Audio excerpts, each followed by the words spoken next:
నమస్తే. భగవద్గీతలో 3వ అధ్యాయం కర్మయోగంలో 28వ శ్లోకము. తత్వవిత్తు మహాబాహో గుణకర్మ విభాగయోః గుణాగుణేషు వర్తంతే ఇతి మత్వా న సజ్జతే. సో ముందు శ్లోకంలో భగవానుడు సమస్త కర్మలు కూడా ప్రకృతిలోని గుణాల వల్లే జరుగుతున్నాయి, కానీ ఒక మనిషి తన అహంకారం వల్ల తన వల్లే ఇవన్నీ జరుగుతున్నాయని అనుకుంటున్నాడు. బట్ ఇక్కడ ఒక జ్ఞాని గురించి చెప్తున్నారు. ఆ జ్ఞానికి ఏంటి? తత్వ విత్తు మహాబాహో. ఇక్కడ మహాబాహో అంటే అర్జునుడు, విత్తు అంటే ఆ జ్ఞానం కలిగిన ఒక యోగి.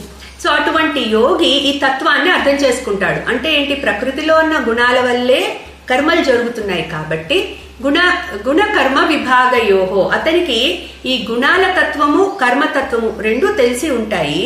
సో అతను ఏమనుకుంటాడు? అతను ఎట్లా ఇది చూస్తాడు అంటే గుణాగుణేషు వర్తంతే, అంటే మనలో ఉన్న మనలో జనించే గుణాల వల్లే, గుణాలు ఎప్పుడైతే ప్రకృతిలోని గుణాలతో కలుస్తాయో అప్పుడు కర్మలు జరుగుతాయి అనే జ్ఞానంతో ఉంటాడు అతను అది తెలిసినప్పుడు ఏంటి?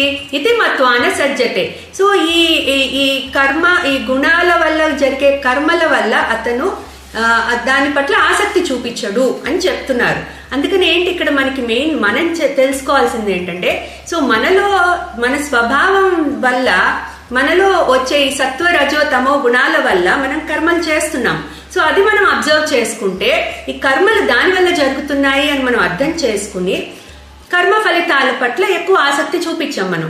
సో అది అట్లా ఆ విధంగా కర్మలు చేయమని భగవానుడు చెప్తున్నారు ఇక్కడ. క్లీం కృష్ణాయ నమః.